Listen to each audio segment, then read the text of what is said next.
कुरकुरीत धमाल। आपण बघतोय माझा मिड डे। यानंतर आपण थेट विधान भवनाच्या परिसरामध्ये जाऊया। सध्या गोकुळ गीते हे आपल्या कुटुंबासह विधान भवनामध्ये उपस्थित आहेत आणि थोड्याच वेळात गोकुळ गीते हे आमदारकीची शपथ घेणार असल्याची देखील माहिती मिळते।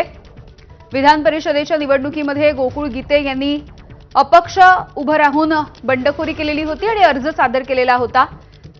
त्यानंतर गोकुळ गीते यांचा विजय देखील झाला। भाजप आणि शिंदेची शिवसेना यांच्यामधलं ज्या कुरबुरी होत्या, जी रस्सीखेच होती, ती या निमित्ताने बघायला मिळालेली होती। गोकुळ गीते यांनी शिंदेच्या शिवसेनेमध्ये प्रवेश केलाय आणि थोड्याच वेळात गोकुळ गीते हे आमदारकीची शपथ घेणार आहेत। कुटुंबासोबत सध्या गोकुळ गीते हे विधान भवनामध्ये पोहोचलेले आहेत।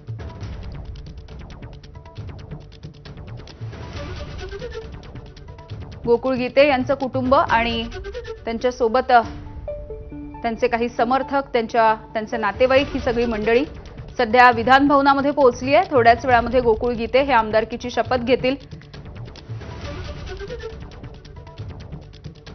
नाशिक विधान परिषदेमधला हा निकाल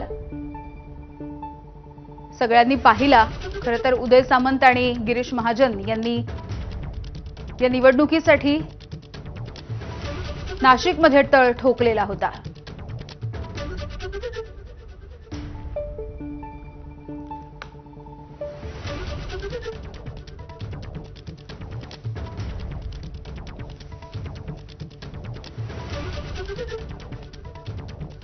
तर सध्या गोकुळ गीते हे आपल्या कुटुंबासोबत विधान भवनामध्ये पोहोचलेत आणि थोड्याच वेळात ते आमदारकीची शपथही घेणार आहेत।